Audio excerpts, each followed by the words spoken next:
There's no disputing it. There may come a day when the only clothing basics you'll ever buy will come from a Japanese mega company you've never heard, called fast retailing. That company owns, among many others, the Japanese mega department store Uniqlo. And if Uniqlo ever gets a firm grip on the West the way it has on Japan, it may be the only department store you'll ever need. But what are its origins and why is it so important? Well, I'm your boy Reggie Casual, and today we take a deep look at Japan's biggest fashion retailer and ask the question, what the hell is Uniqlo?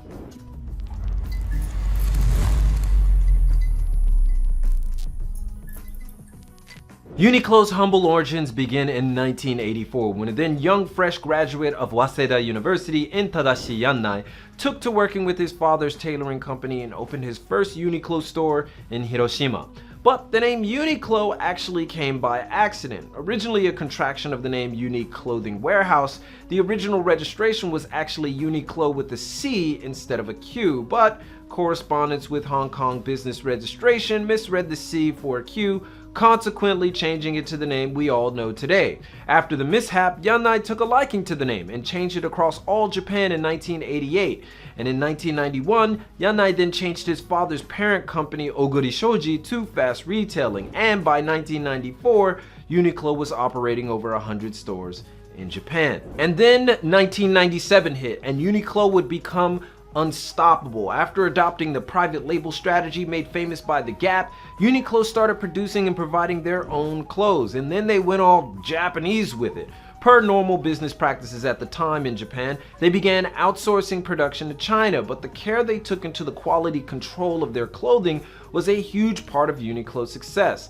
And because it was offered as a high-quality, cheap alternative during the economic recession of the late 90s in Japan, Uniqlo became incredibly popular. And by 2001, Uniqlo had over 500 stores in the homeland. But what about the clothes? Because this is what it's all about. Well, Uniqlo operates within two Japanese concepts of shun and kinobi. Shun, which roughly translates to best timing, is basically Uniqlo looking at trends and quickly deciding which trends are most likely to become staples and or basics, and then providing them in a timely manner, neither too soon nor too late. The philosophy of kinobi, however, is a bit less esoteric as it translates to function and beauty, which is a philosophy that is pretty much the standard in Japan, period. It basically means that, for example, when you enter a store, say a Uniqlo, everything is organized in such a way that is beautiful, easily discoverable, or as Nobuo Damai, CEO of Fast Retailing USA, would put it, the clothing is presented in an organized, rational manner, and that very organization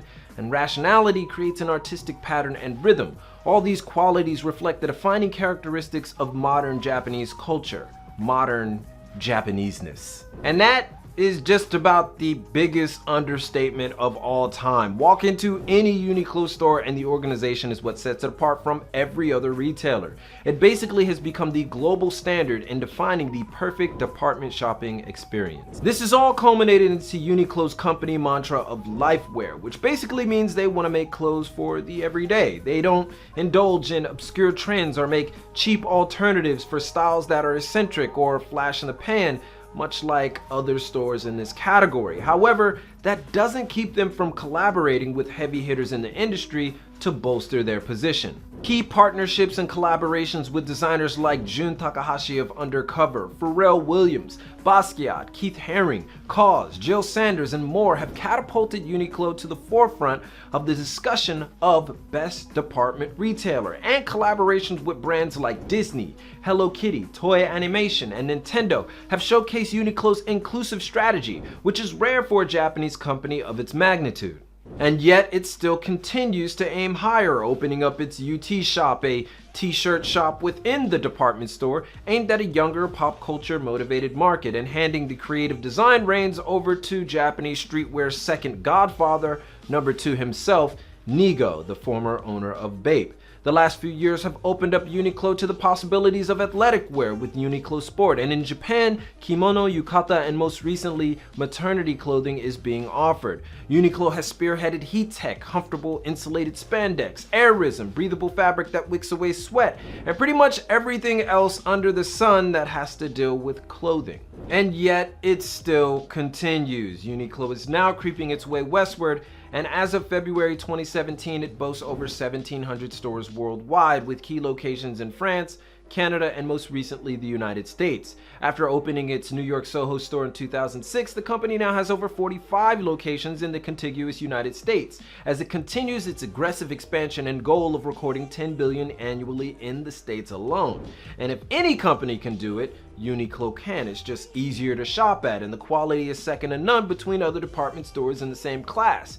Here they are making basics, killing it, and unlike other stores in the same category, it's not experiencing any immediate slowdown, and that should have every other executive sweating at the neck. So that's a bit on Uniqlo, but obviously the story isn't over. In no time, a Uniqlo could be popping up in a city near you. Hell, there's ones in Japan popping up in train stations, so there's that.